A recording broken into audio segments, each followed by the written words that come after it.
Madam खरं काय कारवाई झाली? लोणीकंद पोलीस स्टेशनच्या हद्दीमध्ये तुळापूर परिसरामध्ये इथं एक मध्यरात्री एक पार्टी सुरू आहे आणि ती परमिशन शिवाय आहे, अवैध पद्धतीने आहे अशी माहिती पोलिसांना मिळाली होती.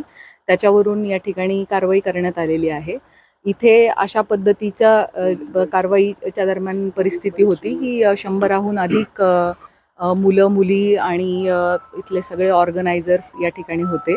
त्यांच्याकडे त्यांनी कुठली परवानगी वगैरे घेतली आहे का ह्याची पडताळणी केली असता असं लक्षात आलंय की एक्साईजची त्यांनी दिनांक 6 रोजी 1 वाजल्यापासून ते रात्री 11:30 वाजेपर्यंतची परवानगी त्यांच्याकडे होती, परंतु ती परवानगी संपल्यानंतर देखील त्यांनी या ठिकाणी दारूची पार्टी ही कंटिन्यू केलेली आहे.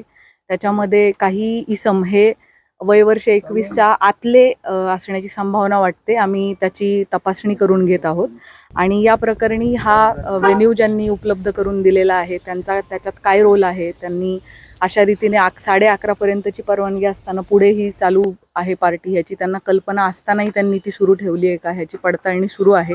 ऑर्गनायझर्सनी याच्यामध्ये त्यांना दिलेल्या परवानगीचा भंग केलेला आहे.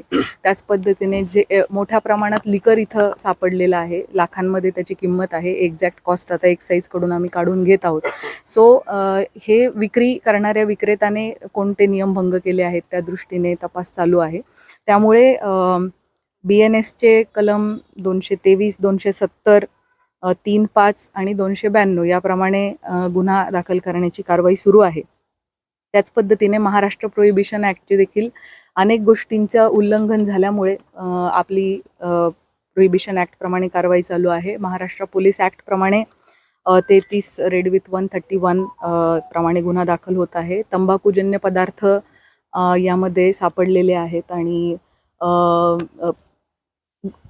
पॉट्स पण सापडलेले आहे, शिशा पण सापडलेला आहे. सो त्या दृष्टीने आपला तपास पुढे सुरू आहे आणि आपल्याला NDPSची स्मॉल क्वांटिटी देखील या ठिकाणी मिळालेली आहे. त्यामुळे या सगळ्या कलमांतर्गत आणि कायद्यांतर्गत पोलिसांचा तपास सुरू आहे आणि गुन्हा दाखल होण्याची प्रक्रिया ही सुरू आहे. गांजा असेल, त्याच्यानंतर MD असेल, असे काही हिरोईन वगैरे असे काही हे जे अंमली पदार्थ कोणते आढळून आले? अजून आपला सर्च सुरू आहे. आतापर्यंत आपल्याला स्मॉल क्वांटिटी गांजाची सापडलेली आहे. धार्मिक स्थळ खरं तर या ठिकाणी या गावामध्ये आणि अशा ठिकाणी वेळोवेळी खरं तर अशा पार्ट्या होतात असं स्थानिक नागरिक सांगतात. मात्र याकडे पोलिसांचं लक्ष नसतं. आम्ही त्या स्थानिक नागरिकांकडून याविषयी अधिक विचारपूस करू आणि पोलिसांचं अशा पद्धतीच्या सगळ्या अवैध कृतींवरती लक्ष आहे आणि पोलिसांची सातत्याने कारवाई सुरू आहे आणि सुरू राहील. तरुण तरुणी किती होते याच्यामध्ये सहभागी आणि आयोजकाला ताब्यात घेतलंय का? आणि त्याचबरोबर हा बंगला कुणाचा होता, त्यांच्यावर काही गुन्हा दाखल करण्यात येणार आहे का? मी सुरुवातीलाच सांगितलं त्याप्रमाणे या सगळ्या गोष्टींची पडताळणी सुरू आहे आणि जे या गोष्टीसाठी जबाबदार आहेत त्यांच्यावरती कारवाई करण्यात येईल. 100 पेक्षा जास्त तरुण तरुणी होते, मात्र हे पूर्ण आले होते, संपूर्ण महाराष्ट्रातून आले होते, महाराष्ट्राच्या बाहेरून त्याचा सध्या आपला तपास सुरू आहे. Thank you so much.